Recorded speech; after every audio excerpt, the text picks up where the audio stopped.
Jom sama-sama kita dengar lagu ni.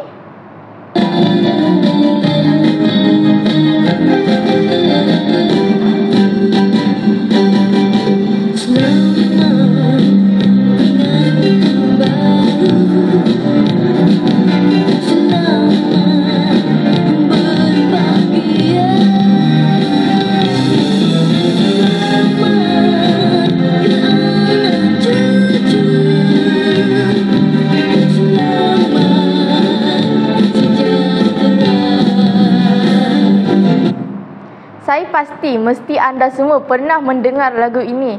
Sinonim dengan lagu ini sangat sesuai dengan tajuk kita pada hari ini, iaitu perkahwinan. Bertemu kembali kita dalam segmen Meh Kowe Nak Cerita.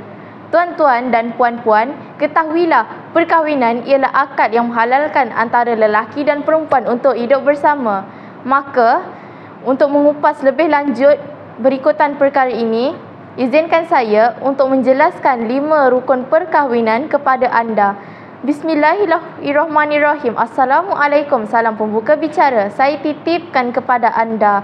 Terdapat banyak ayat Al-Quran menyebut mengenai pensyariatan perkahwinan dianjurkan secara langsung atau tidak langsung kepada manusia sesuai dengan tuntutan fitrah semula jadinya.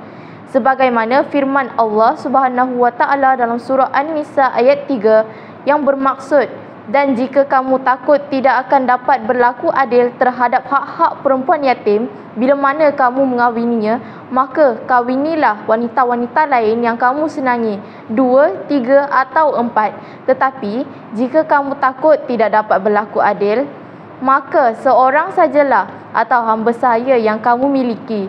Yang demikian itu adalah lebih dekat kepada tidak berbuat anaya. Ini menunjukkan bahawa lelaki boleh mengawini sesiapa sahaja, 2, 3 atau 4. Tetapi jika tidak mampu, maka kawinilah seorang saja untuk mencari keredaan Allah.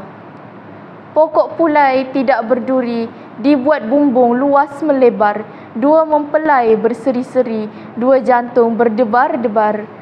Bukan solat saja ada rukun, malah berkahwin pun ada rukun yang perlu diikuti, iaitu yang pertama, bakal suami. Sebagaimana yang difirmankan dalam surah An-Nur ayat 32. A'udzubillahi minasyaitonirrajim. Wa ankihul ayyama minkum wasolihina min ibadikum wa imaikum. Sadaqallahul azim. Maksudnya, dan kawinkanlah orang-orang bujang, lelaki dan perempuan dari kalangan kamu, dan orang-orang yang soleh dari hamba-hamba kamu, lelaki dan perempuan.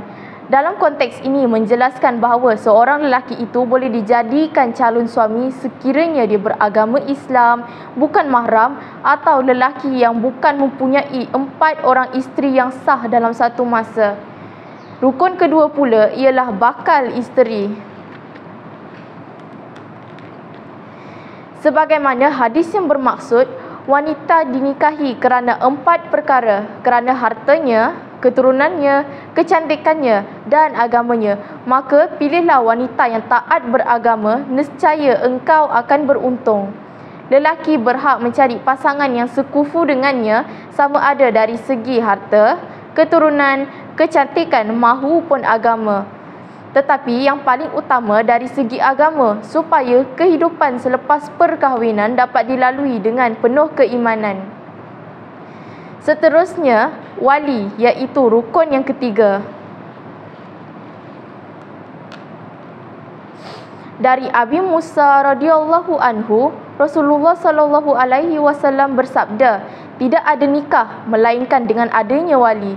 Islam mewajibkan kepada setiap wanita itu seorang wali yang sah untuk menikahkannya sebagai satu tanda kemuliaan maruah diri dan demi kepentingan masa depan. Wali memainkan peranan yang cukup penting dalam kehidupan seseorang wanita kerana menjadi wali merupakan satu amanah dan tanggungjawab untuk memastikan wanita di bawah jagaannya terpelihara bukan hanya dari segi perkahwinan tetapi juga dalam soal pemberian nafkah dan nasab umpamanya. Tidak dilupakan juga dua orang saksi, iaitu rukun yang keempat. Ini dapat dilihat dalam sabda Rasulullah sallallahu alaihi wasallam yang bermaksud tidak sah perkahwinan tanpa seorang wali dan dua orang saksi yang adil, yakni tidak fasik. Maka mana-mana perkahwinan yang selain daripada itu adalah batal.